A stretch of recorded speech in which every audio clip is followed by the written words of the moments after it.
दिवस कहलाया जाए तो उसे गुरुपद का सिद्धि दिवस कहा गया है, ऐसा परम पूज्य सदगुरुदेव जी कहते हैं।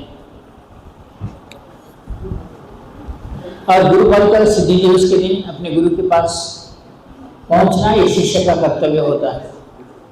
इस दिन गुरु पादुका का पूजन करना योग की वह श्रेष्ठता है जो हमें निरंतर ऊर्जावान और चैतन्यवान रखती है। एक बार भगवान नारद ने महर्षि वशिष्ठ से ये पूछा कि प्रभु शिष्य का क्या कर्तव्य होना चाहिए, शिष्य चैतन्यवान होने के लिए क्या करना चाहिए। हर समय तो गुरु उसको मिले ऐसा हो नहीं सकता। तो आज के जमाने में तो हमें चित्र मिलते हैं, फोटो मिल जाते हैं, लेकिन उस जमाने में फोटो कहाँ के, चित्र कहाँ के, मूर्ति बनना भी बड़ी मुश्किल से गुरु के दिया हुआ कोई वस्तु रखकर या नारियल रखकर पूजा की जाती थी। तब महर्षि नारद कहते हैं कि गुरु के पहने हुए खड़ाऊ या पादुका जिस शिष्य के घर में होती है उस घर में गुरु चैतन्यवान होकर उस घर में रहता है और उस शिष्य को चैतन्य प्रदान करता है। अब हम देखते हैं कि हम गुरु के हाथों की पूजा नहीं करते, न घुटनों की पूजा करते, न आंखों की, न नाक की, मुंह की, न सर की पूजा करते। पूजा करते हैं तो पादुकाओं की क्यों करते हैं? क्योंकि पाँव में चप्पल पहने कि चलते रहता है मनुष्य, रुकता नहीं, चप्पल पहन के बैठता नहीं। पादुका पहनने पर उसको चलने की शक्ति आती, चलने की क्रिया होती है। और जो गुरु पादुकाओं को अपने घर में रखता है उसको चलने की क्रिया आरंभ हो जाती है। शास्त्रों में कहा गया है कि चरेंगे की चरेंगे की, अगर तुम निरंतर चलते रहो, निरंतर चलते रहो और इस चलते रहने की क्रिया अगर तुम्हारे जीवन में है तो तुम कभी पीछे नहीं हटोगे। अब ये कहते कहते मेरी हालत ऐसी हो गई है, चलते चलते रुकने का नाम नहीं लेता, न मस्तिष्क रुकता है चलते, न बैठते रहता है। हमारा सुनील कह रहा था जो आयोजक है यहाँ का, गुरु या एक दिन एक्स्ट्रा रहो ना, 2 दिन एक्स्ट्रा रहो ना। मैंने उसका शेड्यूल बता दिया। परसों के दिन से निकला हो, सीधा मिजोरम गया, अजवाल गया, कल रात में 1:30 बजे अजवाल से लेकर नागपुर आया, आज साधना किया, कल यहाँ से आश्रम में ही एक शादी कर लेता हूँ, फिर परसों के दिन राम जन्मभूमि जाता हूँ, राम जन्मभूमि से आता हूँ, फिर कामाख्या जाता हूँ, कामाख्या से आता हूँ, फिर गुरुमंदिर। इस तरह गुरु जी ने मुझे चलने की क्रिया सिखा दी, क्योंकि पादुकाएं मेरे पास है। मैं रोज उस पादुकाओं पर मेरा सर रखता हूँ और कहता हूँ कि चलने की क्रिया मुझे सिखाओ। और हमारे शास्त्रों में कहा गया है कि जिस शिष्य ने इस चलने की क्रिया को संभाला, समझा, वो कभी पीछे हट के नहीं देखता। तो कभी किसी ने पूछा कि चलने की प्रक्रिया के लिए क्या करना है, तो इस संसार में तुम देखो ऊर्जावान होता है, जो देने की शक्ति रहता है वो निरंतर चलते रहता है। तो उदाहरण शिष्य कहते हैं, उदाहरण देते हैं कि इस संसार में चलने के लिए सूर्य और चंद्र को देखते हैं, निरंतर सूर्य चलते ही रहता है, चंद्र भी अपना कार्य करता है, इसलिए वो ऊर्जावान है, इसलिए उनके पास कुछ देने की शक्ति है। और हमारे ऋषियों ने सुबह उठते ही सूर्य की पूजा, सूर्य को देखना, सूर्य की पूजा करना ये बात कही, चंद्र की भी पूजा करते हैं, क्योंकि ये निरंतर चलने वाले लोग हैं। पृथ्वी, वायु, अगर वायु स्तंभित हो गए तो खत्म अपन, अग्नि जल हो गए तो खत्म अपन, सूर्य चलना बंद कर दिया तो खत्म, अगर पानी पीना बंद कर दे तो बहते हुए पानी में जो श्रेष्ठता है वो एकदम रुके हुए पानी में नहीं, रुका हुआ पानी या तो बंधा हुआ होता है, या कीचड़ होता है, या उसमें कुछ दुर्गंध सी आती है, लेकिन चलता बहता हुआ पानी कभी भी स्वच्छ और अपने को स्वच्छता प्रदान करना। इसलिए ये चलने की प्रक्रिया जो है वो केवल गुरु पादुकाओं में। और जो इसके घर में गुरु पादुकाएं हैं, जो गुरु पादुकाओं के ऊपर अपना सर रखकर नीचे गुरु पादुकाओं पर सर रखकर अपने कार्य में लग जाता है, वो कभी इस संसार में असमर्थ नहीं कहलाता और उसमें देने की प्रक्रिया होती है।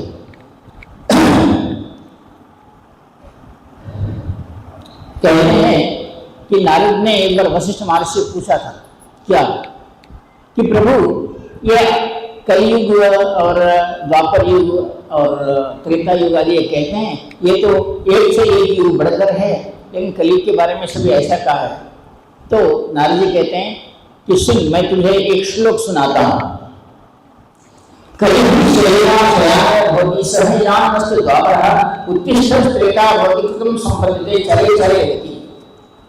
अगर तुझे कलयुग में देखता है साधक और ब्राह्मण सोता ही रहता है, तो समझो उसके पास कली बैठा हुआ है, वो सुबह नहीं उठता, कभी काम नहीं करता, तो समझना कि उसके पास कली है। और जो अंगड़ाई लेता है, अंगड़ाई वाह उठ गया बोल के बोलने वाला है, तो उसके सामने समय त्रेता युग आ गया, द्वापर युग आ गया। उसके पास जो उठ के खड़ा होता है, सोचता है कि काम आज करूं या कल करूं, खड़ा होने वाला आदमी, उसके पास द्वापर है। और जो उठ के खड़ा होकर उत्साह के साथ चलता है, उसके पास सत्य युग है। अब यह कलियुग कोई युग नहीं है, तेरे ऊपर आधारित है। जो ब्राह्मण, जो साधक सुबह सोते ही रहता है, उसके घर में बराबर कली का वास होता है, नहीं जो आलस्य के साथ रहता है। जिसके पास उठकर अंगड़ाई लेता है, अभी उठता हूँ थोड़ी देर पलंग पे सो जाता हूँ, अंगड़ाई लेता है, उसके पास समझो कि द्वापर है, त्रेतायुग है। अभी पलंग पे से उठ खड़ा हुआ, थोड़ी देर देखते रहता है, इधर उधर उठाऊं या फिर सो जाऊं, उसके पास त्रेतायुग है। और सत्ययुग उसके पास है, जो उठते ही चलने लगता है, अपने कामों में जुट लगता है। ऐसा ये मैंने कह रहा हूँ, ये श्लोक है। कलयुग शयनो भवति, जो सोता है उसके पास कलयुग है। संदिग्धान अस्तु द्वापर, जो अंगड़ाई लेता है उसके पास द्वापर है। उत्तिष्ठ त्रेता भवति, जो खड़े होता है उठकर, उसके पास त्रेता है। कृत्रिम संपत्ति चले, जो निरंतर चलते रहता है, चलने की क्षमता रखता है। जो सूर्य और चंद्र भगवान को उठ के ही नमस्कार करता है, जो बहते पानी नदी को देखता है। हम क्यों नदी के सामने साधना करने के लिए, या सूर्य चंद्र के सामने साधना करने के लिए, या पहाड़ों की प्रकृति में जाकर साधना, क्योंकि ये चलती है, वहाँ हवा भी चलती है। वहाँ साधना करने से हमारे में उस चलन शक्ति की, और जो चलते रहता है, इंजन हो कुछ भी हो, चक्र चला तो गाड़ी चली। वैसे तुम्हारे शरीर का ये चक्र चलाने के लिए सर्वश्रेष्ठ है गुरु पादुका। गुरु पादुकाओं में वो चलने की क्रिया है। गुरु पादुका निरंतर चलने की क्रिया करने वालों को गुरु पादुका कहा है। और मैंने इससे पहले भी आपको बताया कि एक गुरु पादुका सिद्धि दिवस किस लिए श्रेष्ठ कहा गया है। तो भगवान दत्तात्रेय के शिष्य, जो बहुत सत्युग की बात, उनके शिष्य थे कार्तिवीर्य, जो सहस्त्रार्जुन कहलाते थे।